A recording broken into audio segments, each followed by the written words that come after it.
का GS pointer है youth publication का, उसको देखेंगे। स्पेशली जो है वो जीएस को यहाँ पे कवर किया गया है और टोटल 10,000 जो प्रश्न है इसमें देखने को आपको मिलेगा।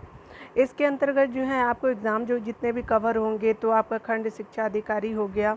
मैं थोड़ा कलर चेंज कर लेती हूँ जिससे कि आपको बेस्ट दिखाई दे। तो इससे क्या है कि आपका जो समीक्षा अधिकारी का सहायक समीक्षा अधिकारी, जिसको आरओ, एआरओ, यूडीए या एलडीए आप बोलते हैं, उसके अलावा एई में आपको एग्ज़ाम के लिए होगा यूपीपीसीएस प्री, जो आप 2024 में देंगे, उसके लिए भी इम्पोर्टेंट है। वन संरक्षण अधिकारी जो एसीएफ उसी के अंतर्गत निकलता है, यूपीपीसीएस के साथ ही इसको भी निकलता है, लेकिन ये मतलब ये फॉरेस्ट डिपार्टमेंट के अंतर्गत आता है, ठीक है। लोअर सबऑर्डिनेट का हो गया राजस्व निरीक्षक, खाद्य सुरक्षा पदाधिकारी, और जितने भी आपका एएसओ हो गया या जितने भी आपके स्टेट ओरिएंटेड, चाहे वो बिहार से रिलेटेड हो चाहे आपके यूपी या अदर स्टेट से हो, सारे को इसमें प्रीवियस ईयर है ये, ठीक है। तो चलिए इसको देखते हैं हम लोग। और इसके अंतर्गत जो है वो आपका 1,000 प्रश्नों को कवर किया जाएगा। 10,000 प्रश्न है, जो यहाँ आप देख भी सकते हैं कि 10,000 प्रश्न है। और आज जो हम सीरीज़ में देखेंगे, तो आज हम जो देखने वाले हैं वो ये प्राचीन इतिहास को देखेंगे हिस्ट्री के अंतर्गत, ठीक है। तो चलिए शुरू करते हैं इसको। और स्पेशली इसकी खासियत क्या है कि जितने भी एग्ज़ाम में अभी तक पूछे गए हैं वही प्रश्नों को इसमें सम्मिलित किया गया है। चलिए यहाँ पे देख लेते हैं। आपका प्रागैतिहासिक यानी इंडियाज़ प्री हिस्टोरिक कल्चर को देखेंगे, यानी भारत के प्राग ऐतिहासिक संस्कृतियाँ जो होती है उसके बारे में देख लेते हैं। और जैसे कि आप देख सकते हैं कि यहाँ पे बहुत सारे एग्ज़ामों में भी इसको कवर किया गया है। तो देखिए, आप अगर प्रैक्टिस सेट करते हैं तो that is not important enough, ठीक है। बट अगर आप प्रीवियस ईयर आप देखते हैं कोई भी एग्ज़ामों का, जितने भी अभी एग्ज़ाम हुए हैं, तो आप उसके लिए प्रीवियस ईयर को ही बेस बना के चलिएगा, ठीक है। तो इससे क्या होगा कि आपका प्रीवियस ईयर में कंप्लीट होगा, और प्रीवियस ईयर ही बहुत बार इम्पॉर्टेंट होता है अगले एग्ज़ाम के लिए। नेक्स्ट एग्ज़ाम जितने भी होंगे तो आपके इम्पॉर्टेंट होंगे, ठीक है। तो चलिए शुरू करते हैं। यहाँ पे जो दिया हुआ है, कहा जा रहा है कि पहला जो आपका हिस्ट्री के प्रश्न है, तो इस पर कहा जा रहा है क्या कि प्राचीन काल में आर्यों के जीविकापार्जन का मुख्य साधन था। तो जो आपके प्राचीन काल में आर्यों के जीविका उपार्जन का जो मुख्य साधन था वो क्या था, तो आपका कृषि है, ठीक है। उसके अलावा देखिए क्या बोला जा रहा है, तो कह रहे हैं क्या कि आपका जो उस स्थल का नाम बताना है आपको कि जो जहाँ से प्राचीनतम स्थायी जीवन के प्रमाण मिले हैं। तो ये मेहरगढ़ हो गया, जहाँ पे प्राचीनतम जो है स्थायी जीवन के प्रमाण मिले। उसी तरह से आपका गंगा घाटी में धान की खेती का प्राचीनतम प्रमाण मिला है, तो कहाँ से मिला है, तो ये लहुरा देव से मिला है। उसके अलावा देखिए मध्य पाषाणिक स्तर से पशुपालन के साक्ष्य कहाँ से मिले हैं, तो ये बागौर से मिले हैं, जो आपका पशुपालन के साक्ष्य मिले हैं, ठीक है। बागौर राजस्थान में है। उसी तरह से देखिए आपका मध्य पाषाण काल में पशुपालन के प्रमाण मिलते हैं। यह साक्ष्य उपलब्ध है, यह प्रमाण मिलते हैं लेखनिया से मिले हैं। उसके अलावा जो आपका बोला जा रहा है कि मध्य पाषाणिक प्रशंस पे पशुपालन के प्रमाण जहाँ मिले हैं वह स्थान है, तो ये आदमगढ़ का स्थान है। उसके अलावा देखिएगा उत्खनित प्रमाणों के अनुसार पशुपालन प्रारंभ हुआ है। तो उत्खनित प्रमाणों के अनुसार जो पशुपालन प्रारंभ हुआ है वो है आपका मध्य पाषाण काल के टाइम से स्टार्ट हुआ, ठीक है। मृत्यात्र रहित नवपाषाणिक स्तर प्रकाश में आया है। तो ये क्या है, मृत्यात्र रहित नवपाषाणिक स्तर जो है वो आपको कहाँ से मिला है, तो गुफर कराल से मिला है, ठीक है। खादानों की कृषि सर्वप्रथम प्रारंभ हुई थी। तो खादानों की कृषि सर्वप्रथम नवपाषाण काल से प्रारंभ हुई। उसके अलावा नवपाषाण कालीन गर्त निवासों के अवशेष मिले हैं, कहाँ से मिले हैं, तो ये मिले हैं बुझोम और गफ्फू फ्रकराल एक जगह है जो नवपाषाण कालीन गर्त निवासों के अवशेष मिले हैं, ठीक है। उसके अलावा देखिए राख का टीला जो नवपाषाणी काल से संबंधित है, जो आपका राख का टीला किसके लिए है, नवपाषाणी काल से, और कहाँ से मिला है, संगन कल्लू से मिला है, ठीक है। ये जितने भी प्रश्न हैं बहुत इंपॉर्टेंट है, आप इसको प्लीज़ एग्ज़ाम से पहले ज़रूर देख के जाइए, ठीक है। भारतीय महाद्वीप में बोला जा रहा है कि धान की खेती के प्राचीनतम साक्ष्य मिले, कहाँ से मिले हैं, तो ये मिले विंध्य क्षेत्र से मिले हैं। मानव द्वारा सर्वप्रथम प्रयुक्त अनाज था, तो ये जो था वो जौ जो था सर्वप्रथम प्रयुक्त अनाज था। उसके अलावा आपका बोला जा रहा है कि वस्त्रों के लिए कपास की खेती का आरंभ सबसे पहले हुआ, तो वस्त्रों के लिए कपास की खेती का प्रारंभ भारत में सबसे पहले हुआ था।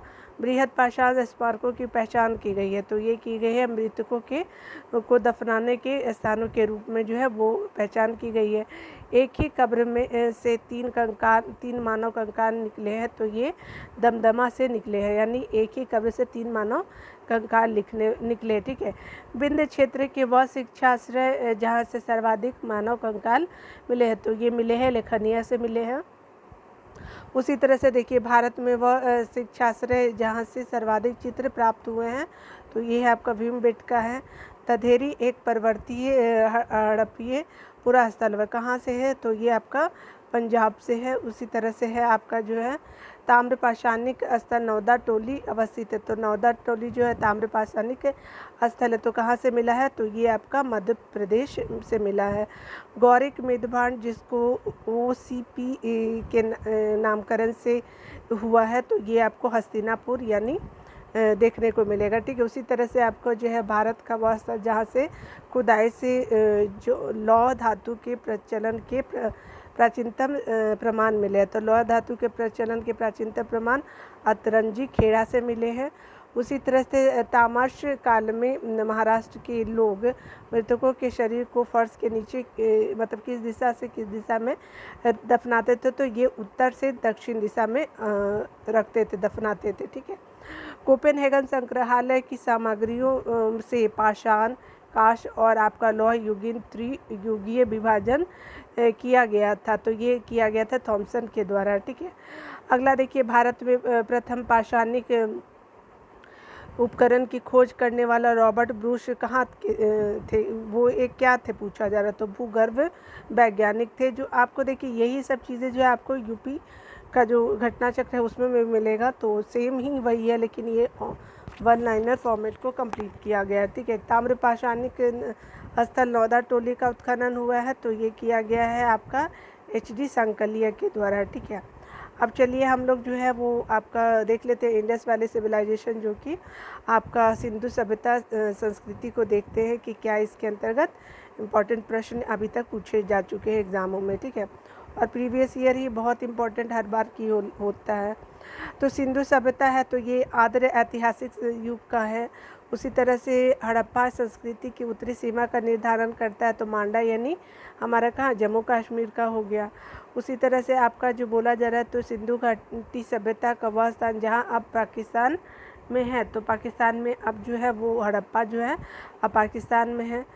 ठीक है। उसी तरह से सिंधु घाटी सभ्यता की विकसित अवस्था में वह स्थल जहाँ घरों में कुएं के अवशेष मिले हैं, तो कहाँ कुएं के अवशेष मिले हो, तो ये मोहनजोदड़ो में मिले हैं। ठीक है। संदेव सभ्यता के महान स्नानागार प्राप्त हुए हैं, तो ये प्राप्त हुए हैं आपका मोहनजोदड़ो से प्राप्त हुए हैं। ठीक है। तो इस तरह से आप देख सकते हैं। उसी तरह से अगला बोला जा रहा है कि सिंधु घाटी सभ्यता की विकसित अवस्था में वह स्थल जहाँ से घरों में कुएं के अवशेष मिले, तो घरों से कुएं के अवशेष हमने अभी देखा, तो मोहनजोदड़ो से मिले हैं। आपका सिंधु घाटी सभ्यता का पतन नगर था, तो ये कौन सा था, तो ये लोथल है। ठीक है था। मिन्न पट्टिका पर उत्कीर्ण सिंह युक्त देवता की आकृति प्राप्त हुए, तो कहाँ से, तो ये भी आपके लोथल से ही प्राप्त हुई है। ठीक है। हाथी दांत का पैमाना हड़प्पा संदर्भ में मिला है, तो ये भी आपका लोथल से ही पाया गया है। ठीक है। अगला क्या बोला जा रहा है, तो हड़प्पा उत्खनन करने वाला प्रथम पुरातत्वविद जो इसके महत्व को समझ पाया, तो ये जॉन मार्शल थे। अगला देखेंगे कि आपके सिंधु सभ्यता शब्द का सर्वप्रथम प्रयोग किया था, तो ये जॉन मार्शल के द्वारा ही किया गया था। सिंधु घाटी की सभ्यता का प्रकाश डालता है, तो सिंधु घाटी की सभ्यता पर प्रकाश डालता है ये पुरातत्व संबंधी खुदाई जो होती है वो सिंधु घाटी सभ्यता पर प्रकाश डालता है। ठीक है। अगला देखते हैं क्या है, तो बोला जा रहा है कि सिंधु घाटी से संबंधित केंद्र जो उत्तर प्रदेश में उपस्थित है, तो ये उपस्थित है आलमगीरपुर और हुलास जो है वो दोनों यूपी में आपके संबंधित है। ठीक है। हड़प्पा स्थल जो है लोथल, तो कहाँ है, तो ये बहुत ही गुजरात से है, ये पतन भी है। हड़प्पा संस्कृति के संदर्भ में शैलकृत जो आपके स्थापत्य के प्रमाण मिले हैं, तो ये कहाँ से मिले हैं, तो धौलावीरा से मिले हैं। एक जुते हुए खेत की खोज की गई है, तो कहाँ की गई है, तो ये कालीबंगा से की गई है। उसके अलावा देखिए क्या है कि हड़प्पा का सबसे बड़ा पतन बड़ा हड़प्पनपुरा स्थल है, तो ये आपका राखीगढ़ी जो है सबसे बड़ी साइट है हड़प्पा काल की, ठीक है।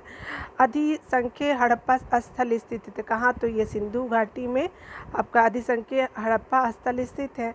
उसी तरह से मूर्ति पूजा आरंभ माना जाता है, तो पूर्व आर्य समय से जो है वो मूर्ति पूजा का आरंभ माना जाता है, प्री आर्यन काल से माना जाता है। उसी तरह से आपका बोला जा रहा है क्या, तो हड़प्पा संस्कृति की जानकारी का प्रमुख स्रोत है तो कहाँ है, तो ये पुरातात्विक खुदाई से पता चला था जब हमारा रेलवे बिछाया जा रहा था, ठीक है ना, रेल का 1853 के बाद वाला टाइम, ठीक है। तो आप ये सब देख सकते हैं। आपका अवेस्ता और ऋग्वेद में समानता है, तो अवेस्ता क्षेत्र से संबंधित है, तो अवेस्ता ईरान क्षेत्र से संबंधित है। देख सकते हैं ये आपका यूपी लोअर पीसीएस 2004 में ये प्रश्न आ चुके हैं, तो इसको देख लेते हैं। हमारी ऋग्वैदिक जो आपका एवं उत्तर वैदिक काल का जो प्रश्न है उसको देखते हैं, ठीक है। इसमें क्या बोला जा रहा है, तो पवित्र गायत्री मंत्र जिस ग्रंथ से अंतर्विष्ट है वह है आपका ऋग्वैदिक काल से अंतर्विष्ट है। जो पवित्र गायत्री मंत्र किस ग्रंथ में अंतर्विष्ट है, तो वह है ऋग्वेद काल में। गायत्री मंत्र के नाम से प्रसिद्ध प्रथम मंत्र सर्वप्रथम किस ग्रंथ में मिलता है, तो ये ऋग्वेद में गायत्री मंत्र के नाम से प्रसिद्ध मंत्र सर्वप्रथम मिलता है, ठीक है। अगला देखिए ऋग्वेद वेद की मूल लिपि थी, तो ऋग्वेद की मूल लिपि थी वो है आपके ब्राह्मी। ऋग्वेद पर आधारित संकलन, तो सामवेद जो है वो ऋग्वेद पे संकलित है, ठीक है। यानी आपसे पूछा जाएगा सामवेद का, तो ये सामवेद जो है ऋग्वेद पे और ऋग्वेद जो है सामवेद पे आधारित संकलन है, ठीक है। ऋग्वैदिक धर्म था, तो ऋग्वैदिक धर्म था बहुदेववाद जो है वो धर्म है, ठीक है। ऋग्वेद काल में जनता विश्वास करती थी, तो ऋग्वेद काल में जनता बलि और कर्मकांड पर विश्वास करती थी, ठीक है। गोत्र शब्द का प्रयोग सर्वप्रथम हुआ था, तो ये किया गया था ऋग्वेद में किया गया। ऋग्वेद में सर्वाधिक संख्या में मंत्र संबंधित है, तो ये इंद्र को सबसे ज़्यादा संबंधित है, ठीक है, फिर वरुण को है, ठीक है। उसके अलावा क्या है कि आपका सबसे प्राचीनतम वेद कौन है, तो ऋग्वेद है। वह वैदिक ग्रंथ जिसमें वर्ण शब्द का सर्वप्रथम नामोल्लेख किया गया, तो वर्ण शब्द का सबसे प्रथम नामोल्लेख किया गया है ऋग्वेद में ही किया गया है, जो सबसे पुराना आपका वेद भी माना जाता है। यव शब्द जो ऋग्वेद में आप पढ़ते हैं कृषि उत्पाद हेतु प्रयोग किया गया, तो बताइए कौन सा, तो ये आपका जौ से संबंधित हो जाएगा। उसी तरह से वह नदी जिसके किनारे ऋग्वेद में उल्लिखित पशु यानी 10 राजाओं का युद्ध लड़ा गया था, तो ये पुरुषनी नदी के पास लड़ा गया था। उसी तरह से देखिए ऋग्वेद काल में प्रारंभ में महत्वपूर्ण मूल्यवान संपत्ति समझा गया था, तो गाय को मूल्यवान संपत्ति समझा गया था। अघन्या माना जाता है, वैदिक काल में किस जानवर को अघन्या माना गया है, तो ये गाय को माना गया है। उसी तरह से वह वैदिक साहित्य जिसमें मोक्ष की चर्चा हुई है, तो ये उपनिषद में मोक्ष की चर्चा हुई है, ठीक है, तो याद रखिएगा। वैदिक देवताओं में उनका पुरोहित माना जाता है, तो वैदिक देवताओं में किसको पुरोहित माना जाता है, तो बृहस्पति को उनका पुरोहित माना जाता है, ठीक है। उत्तर वैदिक काल में आर्य संस्कृति का धूर समझा जाता है, तो किसको माना जाता है, तो कुरु या पांचाल को आर्य संस्कृति का धूर माना जाता है, ठीक है। वैदिक कर्मकांड में होता का संबंध है, तो ये आपका ऋग्वेद में होता का संबंध है, ठीक है। आरंभिक वैदिक साहित्य में सर्वाधिक वर्णित जो नदी है वो कौन सी है, तो सिंधु नदी सबसे ज़्यादा है, ठीक है, सर्वाधिक वर्णित नदी है। उसी तरह से वह नदी जिसमें ऋग्वेद में मतोतमा, देवीतमा और नदीतमा संबोधित है, ये सरस्वती जी के लिए हैं, सरस्वती नदी जो है। उसी तरह से आपका शुक्ल यजुर्वेद की संहिता है, तो वाजसनेयी जो है वो शुक्ल यजुर्वेद की आपकी संहिता है। उसी तरह से है शतपथ ब्राह्मण में उल्लेखित राजा विदेह माधव से संबंधित ऋषि थे, तो कौन थे, तो ये आपके ऋषि गौतम राहुगुण गण थे, ठीक है। यानी ये शतपथ ब्राह्मण से उल्लेखित राजा विदेह माधव से संबंधित ऋषि थे। उसी तरह से अगला देखेंगे आप कि जिस ग्रंथ में पुरुष मेध का उल्लेख हुआ है वह है आपका शतपथ ब्राह्मण, ठीक है। गोपथ ब्राह्मण संबंधित है, तो गोपथ ब्राह्मण संबंधित है आपके अथर्ववेद से संबंधित है, गोपथ ब्राह्मण संबंधित है, ठीक है। देख सकते हैं यूपी ARO से आप इसको कंप्लीट कर सकते हैं, यहाँ पे दिया हुआ भी पूरा चलिए अगला देखिए यहाँ पे क्या बोला जा रहा है। तो कह रहा है क्या कि आयुर्वेद यानी अर्थात जीवन का विज्ञान जिसको बोलते हैं का उल्लेख सर्वप्रथम मिलता है अथर्ववेद में मिलता है। वह उपनिषद जिसमें पहली बार निराशावाद के तत्व दिखाई देते हैं। तो मैत्रेयनी में जो है निराशावाद के तत्व दिखाई देते हैं। और मैत्रेयनी क्या है, तो अब उपनिषद है।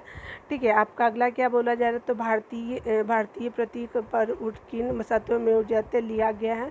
तो मुंडको उपनिषद से लिया गया है। उसी तरह से आपका जिंद अवस्था या और ऋग्वेद में समानता है। जिंद अवस्था संबंधित है, ईरान से संबंधित है। उसी तरह से प्राचीन भारत में निशाका से जाने जाते थे। तो ये स्वर्ण आभूषण को निशाका से जाने जाते थे। 14वीं सदी ईस्वी पूर्व का एक अभिलेख जिसमें वैदिक देवताओं का वर्णन है वह प्राप्त हुआ है बोगाज को यानी एशिया माइनर से। 14वीं सदी के पूर्व एक अभिलेख वैदिक देवताओं को माना जाता है। ठीक है, देवताओं का वर्णन भी वहाँ पे देखने को मिला है। मनु स्मृति जो है मुक्तियों संबंधित है। तो किससे संबंधित है, तो समाज व्यवस्था से मनुस्मृति मुक्तियाँ संबंधित है। उसी तरह से देखिए वह उपनिषद जिसमें क्या हो कि आध्यात्मिक ज्ञान के विषय में नचिकेता और यम का संबंध प्राप्त हुआ है। तो कंठोपनिषद है आपका। ऋग्वेद में वह नदी जिसका उल्लेख अफगानिस्तान के साथ आर्यों के संबंध का सूचक है। तो कुंभा और कुरमू नदी जो है आपके ऋग्वेद में अफगानिस्तान के साथ आर्यों के संबंध को संबोधित करता है। ठीक है, अगला देखिए क्या बोला जाए। तो कह रहा है कि सर्वाधिक जो आपका ऋग्वेदिक सूक्त संबंधित है समर्पित है। तो ये इंद्र को समर्पित ऊपर भी हमने देखा। आर्य शब्द का जो शाब्दिक अर्थ है तो वो श्रेष्ठ माना जाता है। अध्र वयु का अर्थ होता है यज्ञ करने वाला पुरोहित को जो है वो अध्र वयु कहते हैं। उसी तरह से उपनिषद के राजा अश्वपति शासक थे। तो अश्वपति कहाँ के शासक थे, तो ये केकय के उपनिषद के राजा अश्वपति शासक थे। ठीक है, सर्ग प्रतिसर्ग वंश मनवंतर और वंशानु उच्चरित संकेतक है। तो किसके संकेतक थे, तो पुराणों के संकेतक है। भारत का प्रथम विधि निर्माता माना जाता है, मनु को माना जाता है। उसी तरह से आप देखिए प्राचीन काल में महान विधि निर्माता थे, तो ये मनु थे। ठीक है, कैसे शब्द का प्रयोग किया गया है रेशम के लिए किया गया है। उसके अलावा जो बोला जा रहा है क्लासिकीय संस्कृत में आर्य शब्द का अर्थ है। तो ये एक उत्तम व्यक्ति के लिए आर्य शब्द का आपका क्या करते हैं, प्रयोग करते हैं। आर्य शब्द जो होता है उत्तम व्यक्ति को डिनोट करता है। ठीक है, ऋग्वेद है तो ये श्रोतों का संकलन है जो आपका ऋग्वेद कहा जाता है। यहाँ पे देखिए क्या बोला जा रहा है। तो कह रहा है क्या कि 6ठी शताब्दी ईस्वी की राजनीतिक दशा महाजनपदों का उदय और मगध साम्राज्य की बात की गई है। ठीक है, तो चलिए यहाँ पे देखते हैं हम लोग क्या बोला जा रहा है।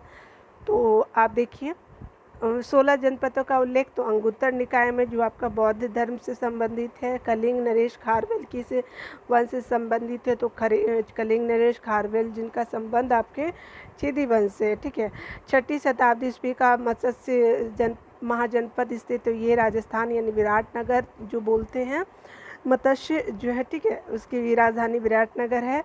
किस प्राचीन नगर के अवशेष कुम्भरार स्थल से प्राप्त हुए। तो पाटलिपुत्र के अवशेष मिले हैं कुम्भरार से। उसी तरह से मालवा क्षेत्र पर मगध की सत्ता का विस्तार किसके शासनकाल में हुआ था। तो शिशुनाग के काल में मालवा क्षेत्र पर मगध का विस्तार हुआ था। ठीक है, उसके अलावा जो बोला जा रहा है तो कह रहा है कि मगध का वह शासक जिसने राज्यारोहण के लिए अपने पिता की हत्या और स्वयं भी इसी कारण से अपने पुत्र द्वारा यानी उदयन के द्वारा ये मारा जाता है। ठीक है, कौन मारा गया था, तो ये जो है वो बिंबिसार को मार देता है और फिर ये जो है आपका क्या होता है कि ये उदयन के द्वारा जो उसका अजातशत्रु का बेटा रहता है मारा जाता है। ठीक है, उसके अलावा देखिए क्या है कि आपका जो है मगध का वह साम्राज्य से अपरोपर शुराम के नाम से जाना जाता है। महापद्मनंद को जाना जाता है, ये मगध का राजा था। ठीक है, आपका क्या है कि प्राचीन श्रावस्ती का नगर विरस आकृति अद्र चंद्राकार जो है आकृति है जो आपका श्रावस्ती का। उसी तरह से 6ठी शताब्दी ईस्वी पूर्व शक्तिमती राजधानी थी। तो चेदी की राजधानी थी। अगला देखिए अभी लिखित साक्ष्य में प्रकट होता है कि नंद राजा के आदेश से एक नहर खोदी गई थी। कहाँ पे, तो आपके कलिंग में खोदी गई थी। कलिंग किसको, तो उड़ीसा को। ठीक है, उदायन वासवदत्ता की दंत कथा संबंधित है, तो किससे संबंधित है? तो कौशाम्बी से उदायन वासवदत्ता की दंत कथा संबंधित है। ठीक है, अगला देखते हैं, ये आपका धार्मिक आपका आंदोलन को देखते हैं। रिलीजियस मूवमेंट हो गया जैन धर्म। तो देखिए जैन धर्म के संस्थापक कौन है? तो ऋषभदेव हैं, जो पहले आपके तीर्थंकर कहे जाते हैं। ठीक है, और आपका जो है महावीर जो ये संस्थापक है, वास्तविक संस्थापक नहीं है। ठीक है, याद रखिएगा। महावीर स्वामी का जन्म स्थान है, तो ये कुंडल ग्राम में कुंडलपुर यानी कुंडल ग्राम में जन्म हुआ था महावीर स्वामी जी का। महावीर स्वामी को ज्ञानोदय प्राप्त हुआ था कहाँ? तो त्रिजुपालिका नदी के तट पे हुआ था। आपके जो महावीर स्वामी जी का प्रथम अनुयायी कौन थे? तो उनके दामाद जमाली थे। ठीक है ना, देख सकते हैं कि जितने भी एग्ज़ाम अभी तक हुए हैं अलग अलग GS1, मतलब जब पेपर कंबाइंड होता था यूपी PCS का मेंस का, तो 4 लाइनर में होता था ना MCQ में, तो तब का है ये सब लिया गया है। प्री स्पेशल का हुआ था, सारे प्रीवियस ईयर में पूछे गए ही मैं आपको करा रही हूँ। ठीक है ना, तो देखिए आप प्रीवियस ईयर को देख के जाइए और इधर उधर मत भटकिए। ठीक है, आपको इस यही कंटेंट पे बहुत सारा मिल जाएगा। अगर आपने चैनल को सब्सक्राइब नहीं किया होगा तो सब्सक्राइब कर लीजिएगा, जिससे कि आपको नोटिफिकेशन फास्टली पहुंच पाए। ठीक है ना, चलिए इसको देख लेते हैं आगे। त्रिरत्न सिद्धांत जो है वो सम्यक धारणा, सम्यक चरित्र, सम्यक ज्ञान, जिस धर्म की महिमा है वह है आपका जैन धर्म से है। ठीक है, आजीवक संप्रदाय के संस्थापक थे, तो ये जो है मखली घोषाल जो है आजीवक धर्म के संपादक थे। प्रारंभिक जैन साहित्य किस भाषा में लिखा गया? तो अर्धमगधी भाषा में जो जैन साहित्य प्रारंभिक जैन साहित्य को लिखा गया है। ठीक है, यापनीय एक संप्रदाय है, तो ये जैन धर्म से यापनीय एक संप्रदाय है। तीर्थंकर शब्द संबंधित है, तो ये जैन से संबंधित होते हैं तीर्थंकर। ठीक है, वह जैन सभा जिसमें अंतिम रूप से श्वेतांबर आगम का संपादन हुआ तो बल्लभी में हुआ था। उसके बाद प्रभासगिरी जिनका तीर्थ स्थल है, ये है आपके जैनों के प्रभासगिरी जिनका तीर्थ स्थल है। ठीक है, अगला देखिए, वह धर्म जो विश्व विनाशकारी प्रलय की अवधारणा में विश्वास नहीं करता, तो ये जैन धर्म है। बुद्ध का जन्म देखते हैं, तो बुद्ध का जन्म कहाँ हुआ था? तो लुम्बिनी में, और महावीर का तो कुंडलपुर में आपने देखा था। ठीक है, ऊपर देख भी सकते हैं आप, यहाँ पे देखिए कुंडलपुर में आपने देखा था। चलिए, लुम्बिनी हो गया। उसके अलावा देखिए अगला क्या बोला जा रहा है, तो बुद्ध की जो मृत्यु जहाँ हुई थी वह स्थान का अब कहाँ है? तो उत्तर प्रदेश। उसके अलावा क्या है कि आपका बुद्ध के जीवन की वह घटना जिसको महाविनिष्क्रमण के रूप में जाना जाता है, तो ये गृह त्याग है। उसके अलावा आपका बोला जा रहा है, तो कह रहे हैं क्या कि गौतम बुद्ध ने अपना प्रथम प्रवचन दिया था, तो सारनाथ में दिया था। बुद्ध के उपदेश से संबंधित है, तो बुद्ध के उपदेश संबंधित है कहाँ से? आचरण की शुद्धता एवं पवित्रता से संबंधित है। अगला देखिए, भारतीय कला में युद्ध के जीवन की किस घटना का चित्रण जो है बुद्ध के जीवन की किस घटना का चित्रण मृग सहित चक्र द्वारा हुआ है? तो ये जो मृग सहित चरित्र है वो प्रथम उपदेश को माना जाता है। अगला देखिए, धर्मचक्र प्रवर्तन किया गया था, तो ये सारनाथ के द्वारा किया गया था। सारनाथ में अपना प्रथम प्रवचन दिया था किसने? तो महात्मा बुद्ध जी ने दिया था। बुद्ध ने सर्वाधिक उपदेश दिए थे, तो श्रावस्ती में सर्वाधिक उपदेश दिए थे। बौद्ध संघ में भिक्षुओं के रूप में स्त्रियों के प्रवेश की अनुमति बुद्ध द्वारा दी गई थी, तो ये वैशाली में दी गई थी। ठीक है, अगला देखिए, बुद्ध के जीवन काल में ही संघ प्रमुख होना चाहता था, तो कौन? तो देवदत्त होना चाहता था। आपका बुद्ध द्वारा रूपांतरित में अंतिम व्यक्ति था, तो बुद्ध द्वारा किसके अंतिम में रूपांतरित किया गया? तो सुबुद्ध थे। ठीक है, त्रिपिटक है, तो त्रिपिटक किससे जाना जाता है? तो ये बुद्ध के उपदेशों का संग्रह को त्रिपिटक जानते हैं। उसके अलावा आपका क्या बोला जा रहा है, तो कह रहा है क्या कि बुद्ध धर्म में त्रिरत्न इंगित करता है। त्रिरत्न किसको? तो बुद्ध धर्म संघ को त्रिरत्न इंगित करता है। उसके अलावा प्रथम बौद्ध संगति का जो आयोजन किया गया तो अजातशत्रु के समय किया गया था। उसके अलावा संसार अस्थिर और क्षणिक है, यह कथन था बौद्ध जी का। ठीक है। वह बौद्ध ग्रंथ जिसमें संघ जीवन के नियम प्राप्त होते हैं, तो वह बौद्ध ग्रंथ जिसमें संघ जीवन के नियम प्राप्त होते हैं, तो ये विनय पिटक है। ठीक है, अगला देखते हैं आपका क्या है कि विदेशी राजा जिसने समुद्रगुप्त से अनुरोध किया था कि उसे भारत में बौद्ध विहार बनाने की अनुमति दी जाए, वह था आपका जो है वो मेघवर्मन कहा के थे। तो ये समुद्रगुप्त से इन्होंने कहा था, ये स्पेशली जो है वो श्रीलंका से थे। ठीक है, उसके अलावा जो है आपका क्या बोला जा रहा है, तो बोध गया में महात्मा बुद्ध ने 2 बंजारों को उपदेश दे करके आपको अपना उपासक बनाया था। वे 2 बंजारे कौन थे, तो मल्लिक और पशु थे। ठीक है ना, जो 2 बंजारे थे। ठीक है, सप्तपर्णी गुफा स्थित है, तो बिहार के राजगीर में है सप्तपर्णी गुफा। देखिए ये बहुत इम्पोर्टेंट है, बिहार के बीपीएससी में पूछा भी जाता है। विशुद्धि मग नामक पुस्तक की संप्रदाय से संबंधित है, तो ये हीनयान संप्रदाय से संबंधित है, जो पुराने आपके धारा पे चलते हैं। और आपका हीनयान और महायान जो नए विचारधारा को अडॉप्ट करते हैं। शून्यता के सिद्धांत का सर्वप्रथम प्रतिपादन करने वाला बौद्ध दार्शनिक का नाम, तो ये नागार्जुन है। शून्य के सिद्धांत को उन्होंने प्रतिपादन किया। उत्तर प्रदेश में बौद्ध और जैनियों दोनों की प्रसिद्ध तीर्थस्थली है, तो कौशाम्बी बुद्ध की भी और जैनियों की भी है। बौद्ध और जैन दोनों ही धर्म विश्वास करते थे किसमें, तो कर्म और पुनर्जन्म के सिद्धांत सही है पे विश्वास करते थे। अफगानिस्तान का बामियान प्रसिद्ध था। ठीक है, बुद्ध प्रतिमा के लिए। ठीक है, देश में मूर्ति पूजा की नींव रखी थी, तो ये नींव रखी थी बौद्ध धर्म की, जो कनिष्क के टाइम से आप मूर्ति पूजा को देख सकते हैं। ठीक है, यहाँ पे देखिए वह काल जिसमें बुद्ध की खड़ी प्रतिमा बनाई गई है, तो ये कुषाण काल में बनाई गई है। उसी तरह से देखिए भूमि स्पर्श मुद्रा की सारनाथ जो बुद्ध प्रतिमा संबंधित है, तो किस काल से संबंधित है, तो गुप्त काल से संबंधित है। विक्रमशिला बिहार का संस्थापक थे, तो ये थे आपके धर्मपाल थे। ठीक है, अगला देखते हैं हम लोग।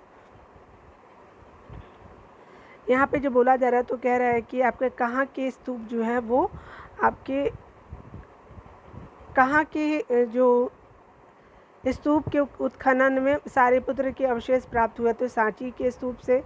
वह बौद्ध पवित्र स्थल जो निरंजना नदी पर स्थित है, तो बोध गया में है। एशिया के ज्योतिपुंज के तौर पर जाना जाता है, तो गौतम बुद्ध जी को जाना जाता है।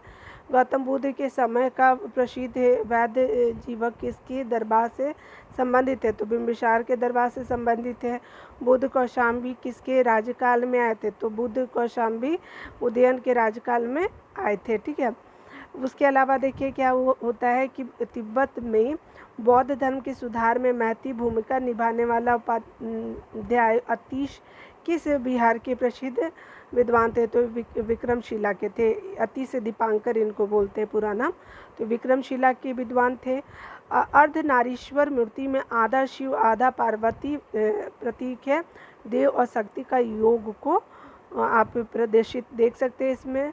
भगवत संप्रदाय का एवं ब्राह्मण धर्म को देखते हैं। वह देवता जिसके कला में हल लिए प्रदर्शित किया गया, बलराम जी को प्रदर्शित किया गया है। रामायण के वह कांड जिसमें राम और हनुमान जी पहली भेंट का वर्णन है, तो किष्किंधा कांड में आप देख सकते हैं। अगला क्या है, भागवत संप्रदाय में भक्ति के रूपों में संख्या है, तो भागवत संप्रदाय में भक्ति के रूपों की संख्या जो है 9 बताई गई है। तुम्हारा अधिकार कर्म पर है, फल की प्राप्ति पर नहीं, यह किस ग्रंथ में कहा गया, तो ये गीता का ज्ञान है। अगला देखिए क्या बोला जा रहा है, तो कह रहा है क्या कि मोक्ष के साधन के रूप में ज्ञान कर्म और भक्ति को समान महत्व देता है, तो कौन देता है, तो भगवत गीता देते हैं। ठीक है, भगवत धर्म से संबंधित प्राचीन अभिलेखीय साक्ष्य मिलता है, तो कहाँ से मिलता है, तो हेलियोडोरस का विष्णुनगर अभिलेख से मिलता है। आदि शंकराचार्य द्वारा स्थापित 4 मठ स्थित है, तो कहाँ अवस्थित है, जोशी मठ द्वारिका पुरी और श्रृंगेरी में अवस्थित है। नयनार थे, तो कहाँ से थे, तो ये शैव धर्म अनुयायी थे आपके नयनार। उसी तरह से देखिए बल्लवाचार्य हैं, वो पुष्टि मार्ग के प्रणेता बल्लवाचार्य को माना जाता है। रामानुज कहाँ से, तो राम जो थे विशिष्ट थे, तो विशिष्टता दैत बोलेंगे। और माधवाचार्य जो है वो माधवाचार्य जो है दैत्यवाद से संबंधित है और शंकर जो है अद्वैत है। ठीक है, देख लेते हैं। अगला जो है आपका मौर्य साम्राज्य को देख लेते हैं, जो भी प्रश्न है इसके अंतर्गत। अगला देखते हैं मौर्य साम्राज्य। मौर्य साम्राज्य जो है प्रथम जो बोला जा रहा है कि भारतीय साम्राज्य स्थापित किया था, तो मौर्य चंद्रगुप्त मौर्य ने स्थापित किया था।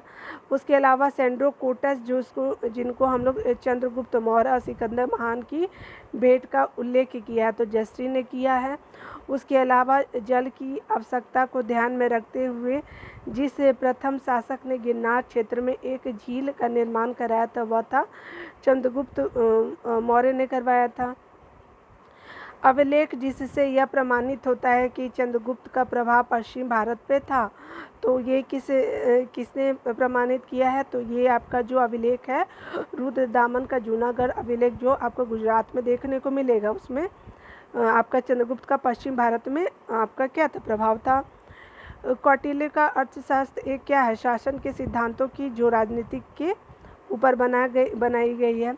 आपका देखिए किसकी तुलना मैकावली के प्रिंस से की गई है, तो ये कौटिल्य का जो अर्थशास्त्र है उसकी तुलना जो है वो आपके प्रिंस मैकावली के प्रिंस से की गई है, कौटिल्य की अर्थशास्त्र का। ठीक है, राज्य के सप्तांग सिद्धांत के अनुसार जो है वो आपका बोला जा रहा है कि राज्य जो आपका राज्य के सप्तांग सिद्धांत के अनुसार राज्य का 7वां अंग है, तो मित्र जो है आपका 7वां अंग है। उसके अलावा चाणक्य अपने जो बोला जा रहा है कि बचपन में किस नाम से जाने जाते थे, तो इनको विष्णुगुप्त के नाम से चाणक्य जी को जाना जाता था। ठीक है, आपका बोला जा रहा है कि अर्थशास्त्र के अनुसार सीता भूमि का अभिप्राय है, तो सीता भूमि जो है अर्थशास्त्र में दिया गया है, तो आपका जनजातियों द्वारा जोती गई भूमि वाली भूमि है।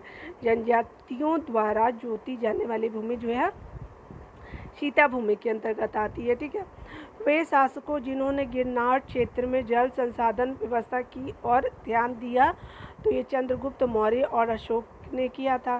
ठीक है, उसी तरह से वह राज्य जिसके एक अभिलेख में सूचना मिलती है कि शाक्य मुनि बुद्ध का जन्म लुम्बिनी में हुआ, तो अशोक के समय पता चलता है।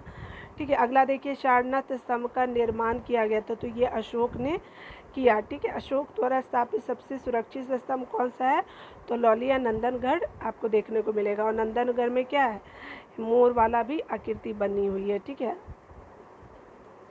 अगला देखिए क्या बोला जा रहा है, तो कह रहा है क्या कि अशोक का वह अभिलेख जो कनक मुनि भूमि बुद्ध के अस्तित्व को प्रमाणित करते हैं, यानी अशोक का वह अभिलेख जो कनक मुनि बुद्ध के अस्तित्व को प्रमाणित करता है, निगाली सागर स्तंभ अभिलेख जो है वो प्रदर्शित करता है। गुर्जरा लघु शिलालेख जिसमें अशोक का नामोल्लेख किया गया वह स्थित है कहाँ, तो गुर्जरा लघु शिलालेख जो है मध्य प्रदेश के दंतिया जिले में है, और आपका उल्लेख भी किया गया है। आपका बोला जा रहा है अशोक के निम्न अभिलेखों में से पूर्ण रूपेण धार्मिक सहिष्णुता के प्रति समर्पित अभिलेख है कौन सा, तो शिलालेख 12 जो है। ठीक है, ब्राह्मी लिपि को सर्वप्रथम गढ़ा था, तो किसने, जेम्स प्रिंसेप ने गढ़ा था। ठीक है, अगला देखिए कि आपका ये धार्मिक सहिष्णुता जो 12 व शिलालेख 12 में है। अगला देखिए वह स्थान जहाँ प्राक अशोक ब्राह्मी लिपि का पता चल रहा है, तो ये अनुराधापुर में पता चला है। पत्थर पर प्राचीनतम शिलालेख किस भाषा में थे, तो ये प्राकृत भाषा में थे। उसके अलावा जो है अपने साम्राज्य के उत्तरी पश्चिम भाग में उत्कीर्ण राजाओं के राजज्ञाओं के अशोक ने लिपियों का उल्लेख प्रयोग किया था, तो ये अरामाइक, ग्रीक और खरोष्टी में किया गया था। इलाहाबाद में अशोक स्तंभ किस शासक के बारे में सूचना प्रदान करता है, तो समुद्रगुप्त के बारे में सूचना प्रदान करता है। ठीक है, फाहियान भारत में आया था कब, तो ये 399 AD में भारत में आया था। ठीक है, कलिंग युद्ध का विवरण हमें ज्ञात होता है कहाँ से, तो ये 13वें शिलालेख से ज्ञात होता है। मौर्यन मंत्री परिषद में राजस्व इकट्ठा करने से संबंधित था। समाहर्ता का काम क्या था, राजस्व इकट्ठा करना। अशोक के समकालीन तुर्मे कहाँ का राजा था, तो मिस्र का राजा तुर्मे था। ठीक है, मकदूनिया में अशोक का समकालीन राजा कौन था, तो एंटीगोन गोंटास था। ठीक है ना, मकदूनिया में जो अशोक के समकालीन था। टॉलमी फिलाडेल्फस जो था जिसके साथ अशोक के राजनयी संबंध थे, कहाँ का शासक था, तो ये मिस्र का शासक था। एक इतिहासकार के अनुसार शिलालेखों में अशोक ने जिस धर्म का प्रतिपादन किया था तो वह वस्तुतः राजधर्म था, फ्लीट। ठीक है, यानी शिलालेख में अशोक ने जिस धर्म का प्रतिपादन किया था वह राजधर्म था, फ्लीट नाम है। उसके अलावा जो आधुनिक देवनागरी लिपि का प्राचीन रूप है तो ये है आपका ब्राह्मी, आधुनिक देवनागरी का प्राचीन रूप है। उसके अलावा किसने आपके सहिष्णुता, उदारता, करुणा के विविध आधार पर राजधर्म की स्थापना की तो ये अशोक ने की। सांची का स्तूप बनाया था किसने? अशोक ने। ब्राह्मी लिपि का प्रथम उद्वाचन किस पर उत्कीर्ण अक्षरों से किया गया है? तो ब्राह्मी का प्रथम उद्वाचन किस पर उत्कीर्ण अक्षरों से किया गया? तो स्तंभों पे किया गया है। बुलंदीबाग प्राचीनतम स्थान था तो पाटलिपुत्रा का बुलंदीबाग नाम था। अगला देखिए, मौर्य काल में तक्षशिला के प्रसिद्ध शिक्षा केंद्र के द्वारा किन वर्णों के लिए खुले थे? तो जो आपके तक्षशिला जो शिक्षा केंद्र था किन वर्णों के लिए? ब्राह्मण, क्षत्रिय, वैश्य के लिए, शूद्रों के लिए नहीं थे। ठीक है, याद रखिएगा। मौर्य काल में दंड विधान थे तो मौर्य काल में दंड विधान थे आपके जो थे वो क्या थे? काफ़ी कठोर थे। कालसी प्रसिद्ध है तो ये आपके अशोक के शिलालेख के कारण कालसी प्रसिद्ध है। तो इस तरह से मैंने आपका 30 मिनट का वीडियो करीब करीब मैंने बना दिया है। तो आज यहीं तक रखने देते हैं, ठीक है, क्योंकि ज़्यादा वीडियो लंबा हो जाएगा तो आप लोग देखते नहीं हैं, ठीक है ना। तो मिलते हैं अगले वीडियो में। अगर आपने हमारे चैनल को सब्सक्राइब नहीं किया होगा तो प्लीज़ सब्सक्राइब कर लीजिएगा, लाइक शेयर ऑल्सो कर सकते हैं, ठीक है। और कोई भी कमेंट अगर करना हो, कोई भी सुझाव देना है, सजेशन देना हो तो प्लीज़ आप ज़रूर दे सकते हैं। मैं उस चीज़ पे, उस टॉपिक पे वीडियो ज़रूर लाने का कोशिश करूँगी, ठीक है। तो आपका वीडियो देखने के लिए बहुत बहुत थैंक यू। मिलते हैं अगले वीडियो में। Till take care.